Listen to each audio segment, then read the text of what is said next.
Good afternoon, everybody. Roses are red, violets are blue. Yehia Sinwar, we are coming for you. It is Valentine's Day, so I thought I would open this Israel brief with me, Rolene Marks, brought to you by IDF, with a poem. So it's not exactly a love letter, but it is a warning. Why am I giving a poetic tribute to Hamas leader Yehia Sinwar, or rather a warning? I'll tell you in a second.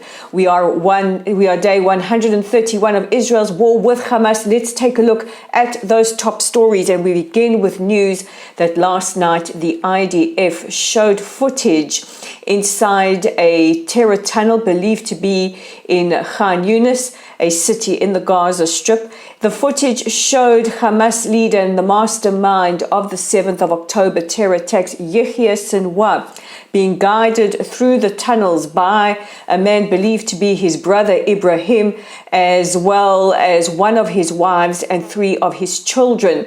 The footage is believed to have been taken on the 10th of October and shows Sinwar trying to flee the strip in anticipation of Israel's ground incursion. Now, Sinwar remains Israel's #1 hunted man. He is the man behind the atrocities of the 7th of October. In his nightly address to the nation, Rear Admiral Daniel Hagari, who is the senior spokesperson for the IDF, said, "We will hunt you down and we will bring you, we will get you dead or alive. We won't stop until we get you dead or alive." Earlier today, at least 100 family members of hostages departed for The Hague. They will fly to the International Criminal Court, where they intend to lay war crimes charges against Hamas.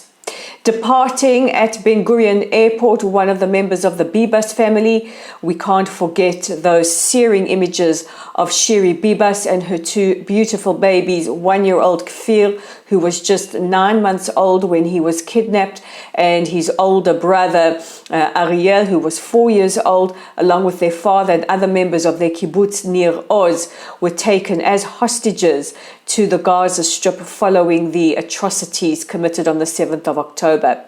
Before they departed, this family member said Hamas is the successor to Hitler. And he referenced the atrocities of the 7th of October, which included the raping, the murder, the mutilation, the torture, and the kidnapping of Israeli civilians as well as foreign nationals. And I think we can all concur that Hamas, even though they're a non-state actor, must be brought to trial for crimes against humanity. You know, many people ask me, what will it take to end this war? And it's really, really simple. Release all of the hostages, including the bodies of dead hostages, and including civilians Hisham al-Sayed and Avera Mengistu, who have been in Hamas captivity for several years now, as well as the bodies of fallen soldiers Hadar Golden and Oron Shaul, as well as all those taken dead or alive on the 7th of October. Hand back all of our hostages, surrender unconditionally, and this war can end tomorrow. The situation on Israel's northern border is heating up. The IDF have struck targets in southern Lebanon in response to several barrages of rockets fired towards the north of Israel today. Rockets fell in the northern city of Tzfat. We believe that the main target there was the Northern Command headquarters and hospitals, and Magen David Adom reporting that at least 1 Israeli woman was killed by a rocket, 8 injured, including 1 in serious condition. This follows a rocket attack yesterday towards the town of Kiryat Shmoneh, also in the north of Israel, where a woman and her son were injured. This follows a speech yesterday by the leader of Hezbollah, who is believed to be responsible for the rocket attacks, who said that the shooting at Israeli positions in the north of Israel will continue as long as there is war in the Gaza Strip. And Israel's Minister of Defense has warned several times, don't test us, the nose of our warplanes are pointed north. Israel wants Hezbollah pushed back several kilometers away from the border as per UN Resolution 1701, which determines that Hezbollah fighters or Hezbollah terrorists, I would rather refer to them as, should be pushed north of the Litani River. And finally, we have all been waiting to find out what is happening with negotiations for the release of our hostages. The Israeli delegation have returned from Cairo. There has been no breakthrough. One of the real sticking points is the amount of Palestinian prisoners. Now, these include prisoners with blood on their hands. They are not hostages. So if you're thinking of commenting here in the comment section and saying that Israel is also holding hostages, they are not hostages. They are terrorists with blood on their hands. In fact, if we recall the hostage exchange for Gilad Shalit, one Israeli soldier, for 1,000 Palestinian prisoners. One of those released was Yahya Sinwar, the mastermind of the attack. Those who are being held in Israeli prisoners have carried out terror attacks against Israeli civilians. So they are not hostages. There is a big difference between a hostage and a prisoner.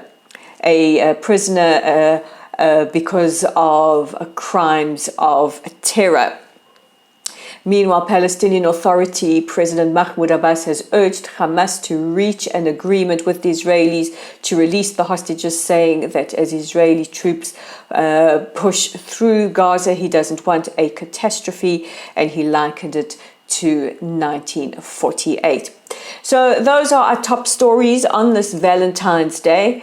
I wish you all a day of love with your loved ones. Of course, our thoughts, our love continues to be with the people of the South and the North who are refugees internally in the state of Israel, and of course with our hostages who are being held in Hamas terror dungeons, enduring unspeakable cruelty, and the families of those who have lost soldiers who have fallen and members of their families who were murdered on the 7th of October.